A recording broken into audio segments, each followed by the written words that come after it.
Just before this video starts, if you guys are new, go down below, leave a like on whatever video you're watching here, click subscribe, and turn on the notification bell to never miss a video. This will enter you guys in a chance to win the subscriber shoutout. I will be doing one of these shoutouts at the beginning of every video like this.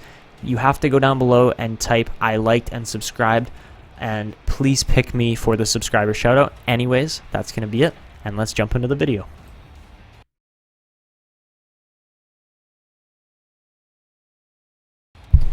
Hey everybody, how's it going? It's Etanyos, or Ethan here, and today we are going to be discussing Edmonton's top 5 prospects heading into the 2019/2020 season.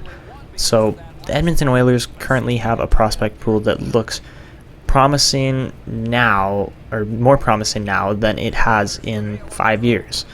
The Oilers will surely be a contending team in a couple of years if their prospects can develop properly. Now, that's a big if, and the Oilers do have a track record of, let's say, disrupting top prospects' development. Jesse Pugliari, I'm sorry. But the new staff and management in Edmonton do want to put those past errors behind them, and moving forward, hopefully they can develop these prospects properly. So, without further ado, here are my top 5 prospects for the Edmonton Oilers heading into 2019/2020. Starting off at number 5, guys, we are going to go with Yamamoto, the 5'8", 154-pound right shot right winger. Yamamoto was drafted in 2017 with the Oilers' first round 22nd overall selection. After being drafted in 2017-18, Yamamoto put up 21 goals and 43 assists for 64 points in his final WHL season with the Spokane Chiefs. This past season, he tallied 10 goals and 8 assists in 27 games with Edmonton's AHL affiliates Bakersfield, and this upcoming year, Yamamoto is looking to crack the Oilers lineup. His speed and quickness and hockey sense have been seen in flashes throughout every game, but for Yamamoto, it is all about translating that to the NHL level now. I think his size will prevent him from making the roster this year, but don't sleep on Yamamoto. If things go well in the AHL again, he could be up with the Oilers halfway through the season, just like he was this year. Moving on to number 4, guys, we have got Dimitri Smirnov. He's a 6'3", 187-pound left shot defenseman. Smirnov excited many this year with 45 points in 59 games in the WHL. He was drafted in the 3rd round, I think it was in 2017 as well, by Edmonton. He was the 84th overall pick.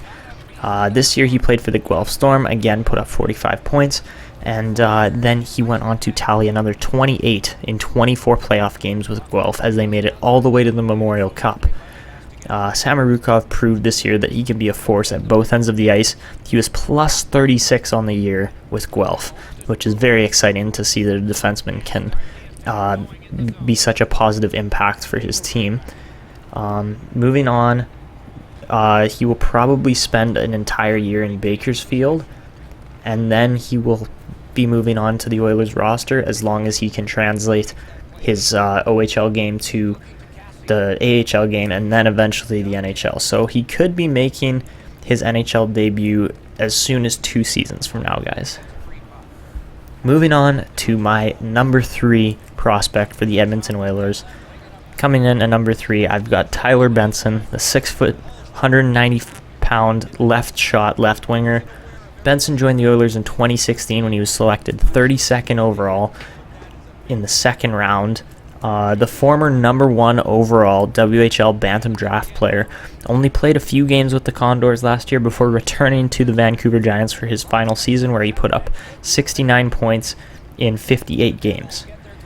This year in Bakersfield, Benson nearly averaged a point a game with 66 points in 68 games played. Benson did struggle with core injuries over the past 2 seasons, but this year he will be competing at the Oilers training camp for a spot on the roster.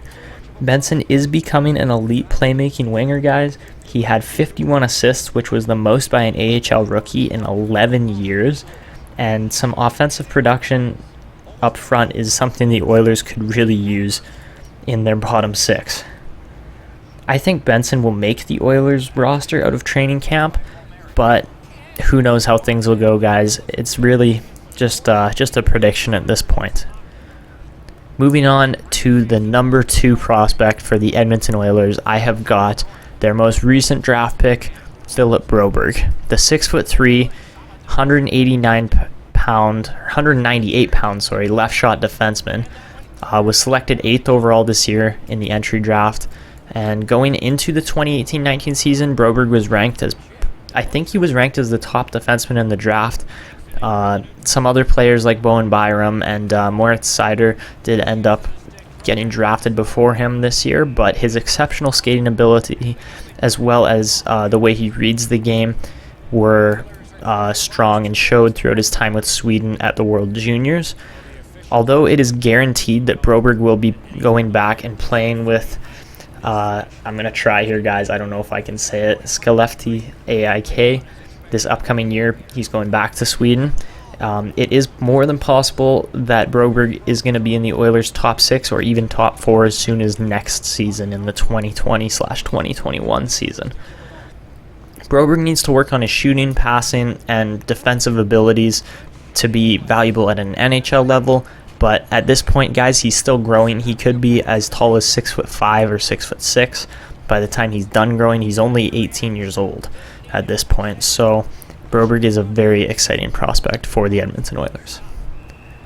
And finally, your number 1 ranked Edmonton Oiler prospect this year for the 2019/2020 season, we have got Evan Bouchard. The 6'3", 194 pound right shot defenseman was selected 10th overall in the 2018 draft by Edmonton. Bouchard is a big mobile two-way defender. He has high hockey sense and can make plays in many different ways. He loves to jump into the rush, but is also solid in his own zone. He has a good first pass out and can control the offensive zone from the blue line. In junior with the London Knights, Bouchard was able to rely on his passing and hockey sense to create plays on a strong team that usually had possession anyways. But this offseason, it is a fact that Bouchard needed to work on his skating to get it up to an NHL level, and that is what he has been doing. In my opinion, Bouchard is the most likely out of the Oilers most likely to make the Oilers roster for a full-time spot out of any of these prospects, but don't be surprised if Benson or Yamamoto also make the team. And that is going to be wrapping it up. If you guys enjoyed this video, go down below, leave a like, subscribe, and leave a comment if you think I can improve on these videos in any way. This is Etanyos signing off, and see ya!